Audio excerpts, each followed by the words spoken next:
दोस्तों, भोले भंडारी, मैं उस परम सत्ता को नमन करता हूँ।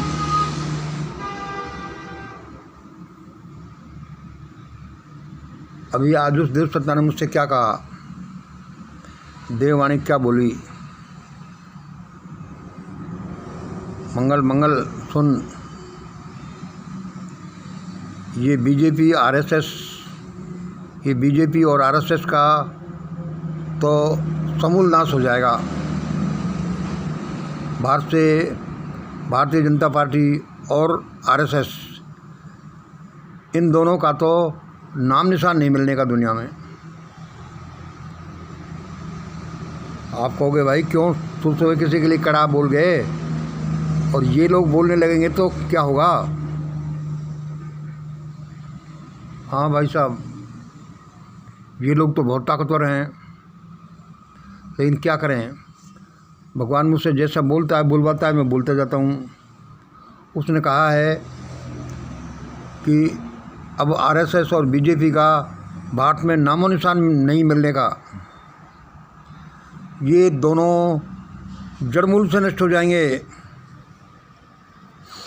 और अब यही किया जा सकता है कि आरएसएस और बीजेपी के लोगों का नाश नहीं हो।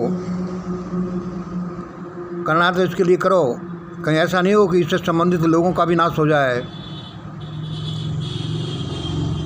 भाई मुझे सबसे बड़ी कड़वी बात बताई, मुझे अच्छी नहीं लगी है, और अच्छी इसलिए नहीं लगी कि जो जिसका कर्म फल है वो तो उसको भोगेगा, लेकिन मुझसे ऐसी बातें वो भगवान क्यों कहलवा रहा है। और उस देव शक्ति ने मेरे सामने कहा कि मेरा ही साम्राज्य दुनिया में आ रहा है, और अब सारी दुनिया में नॉनवेज बंद हो जाएगा, और सारे भारत में जाति प्रथा बंद हो जाएगी। लड़के लड़कियों की शादी लोग बिना उनकी जाति और धर्म पूछे करेंगे। और अब ऐसा समय आने वाला है कि यहाँ मेरा साम्राज्य आने वाला है, मेरी इच्छा ही सर्वोपरि होगी। उस देव शक्ति ने कहा, मैं बस भारत में आ ही गया हूँ।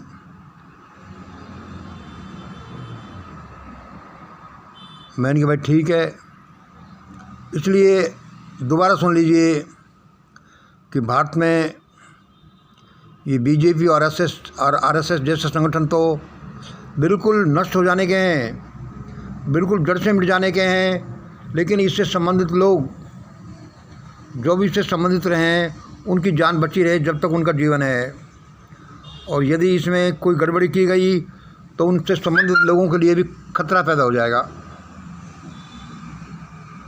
भाई क्या करूं, मेरे को जैसी वो वाणी बोलती है, मैं उसको देववाणी बराबर मंगलवाणी बराबर जनवाणी मैं बोलता जाता हूं। मेरा तो इतना ही रोल है, बाकी वह परमात्मा जाने। दोस्तों, इस वाणी को आप इग्नोर न करें, इसको ऐसे नहीं जाने दें कि देख क्या ऐसे बोलते रहता है। अब भारत में एक विशेष परिवर्तन होने वाला है, विशेष युग शुरू होने वाला है, और बीजेपी और आरएसएस का तो पूरा खात्मा होने वाला है। लेकिन कोशिश करो कि इससे संबंधित लोगों का खात्मा नहीं हो, क्योंकि हमें किसी ह्यूमन की जान नहीं लेना, किसी ह्यूमन की तो क्या, किसी और प्राणी का किसी की जान नहीं लेना। लेकिन यदि लोग नहीं समझेंगे तो उनके साथ भयानक होगा ही। भाई आज का सुबह का यही मैसेज था जो मैंने आपको बता दिया। बहुत बहुत धन्यवाद। भोले भंडारी।